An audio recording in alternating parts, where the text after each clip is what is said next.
ladies and gentlemen, I would like to warmly welcome all participants of the conference and thank the OSCE Austrian Chairmanship and the ODIHR for its organization in cooperation with Armenia. The theme and the focus of the conference are timely and well chosen, providing an ample opportunity for addressing the challenges faced by Christians and other religious groups.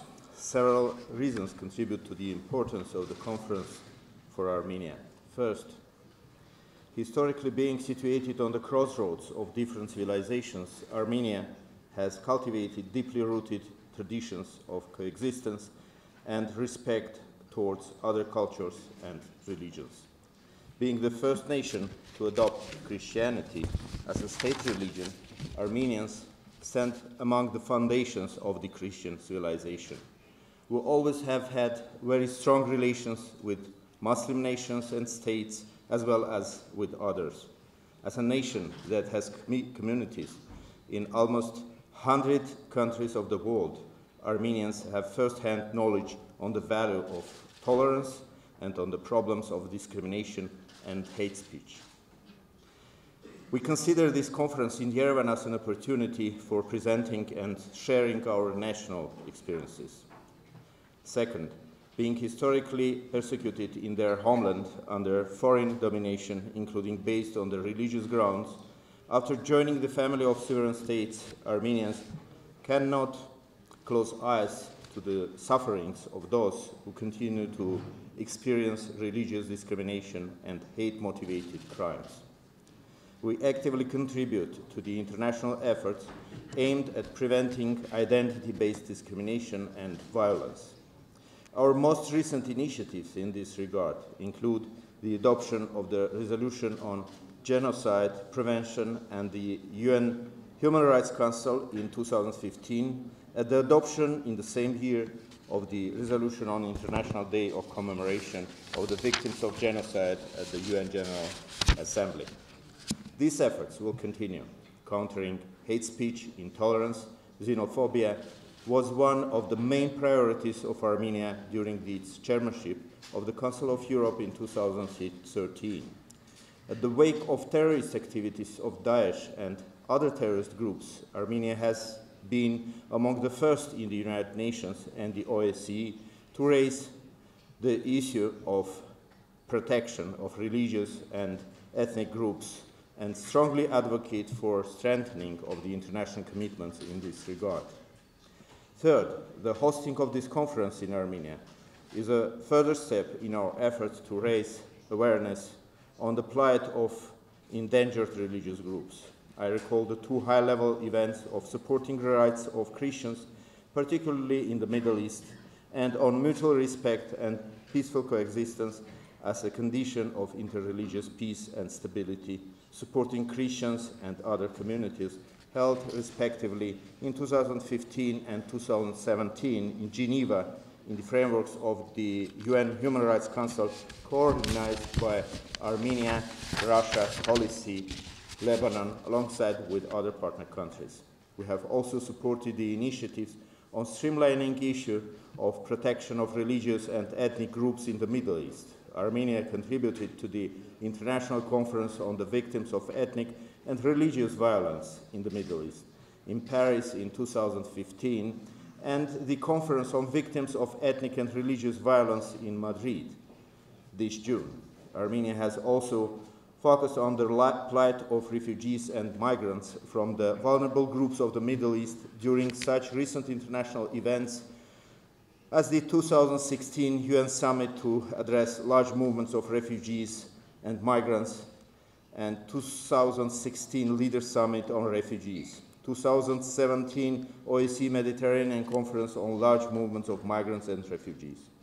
Ladies and gentlemen, there is no doubt that all those conferences and discussions that I have mentioned, and many others to which Armenia has actively contributed, are of great importance. Their aim is to set up and improve the mechanism of bringing us closer and to the implementation of our obligations. In the OSCE alone, we have developed a broad range of commitments to combat racism, xenophobia, discrimination,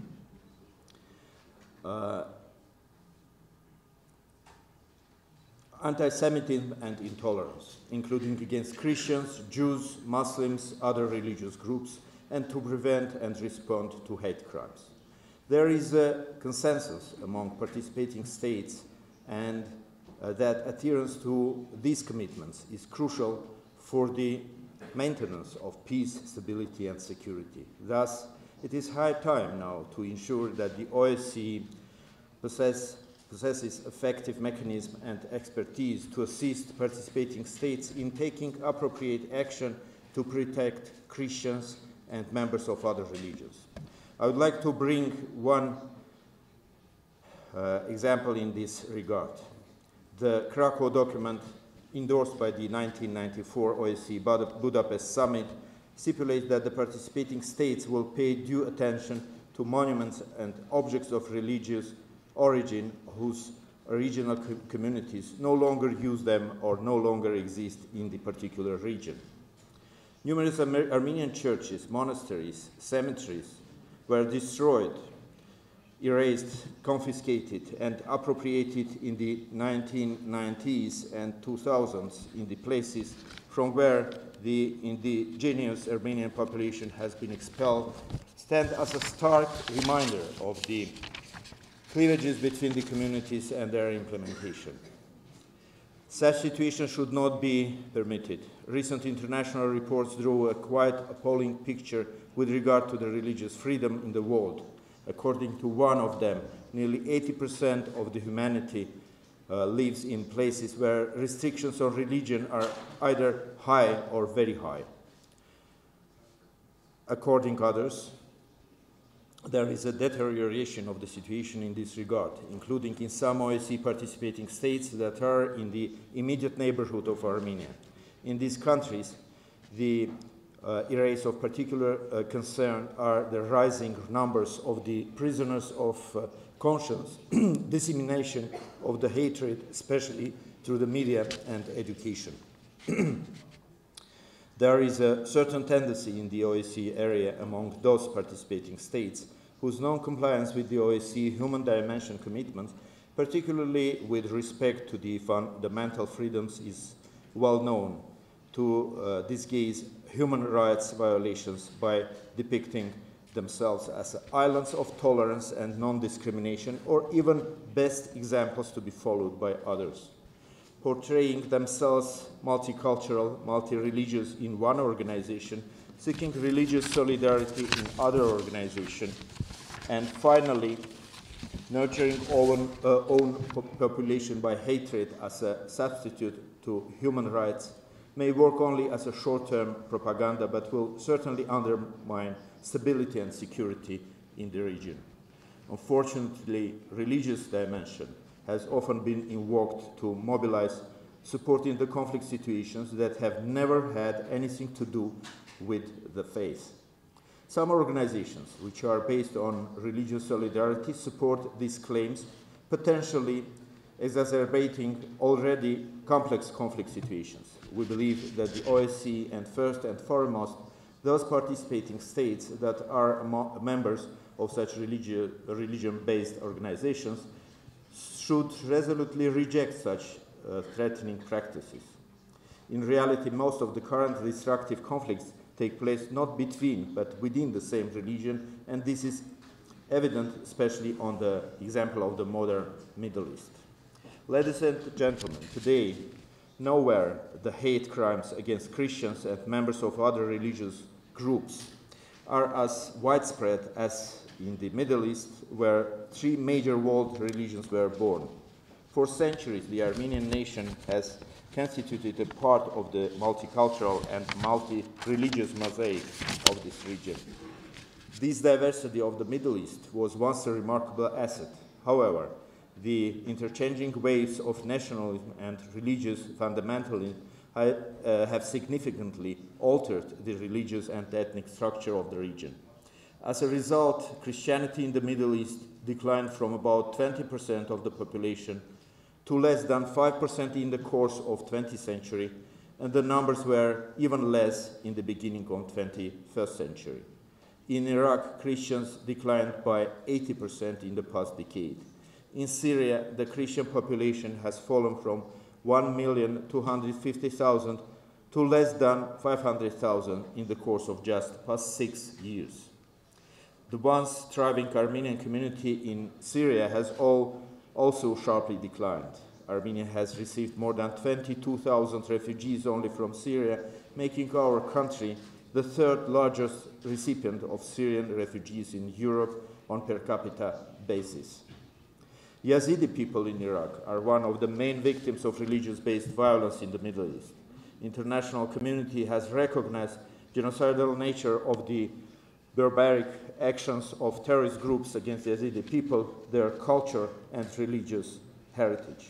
Armenia has addressed the problem of protection of the Yazidi people in various international fora, including the OSCE. The mass exodus from this region of members of the religious groups is largely an outcome of inhuman ideology and atrocities perpetrated by terrorist organizations. It should be made clear once again and again that religion has nothing to do with the terrorists who misuse it. What we are countering here are crimes against civilization perpetrated by terrorist groups. We condemn these actions in the strongest terms. Safeguarding the remnants of diversity in the Middle East is important for restoration of regional safety and security. It may contribute to the prevention of the spillover effect that threaten the neighboring regions and far beyond. We believe that the OSCE and its Mediterranean partners have strong shared interest in this regard. The phenomenon of the terrorists returning from the Middle East battlefields threatens not just the security of the countries of their origin, but may become a destabilizing factor in the other regions, stimulating crisis situations and regional conflicts.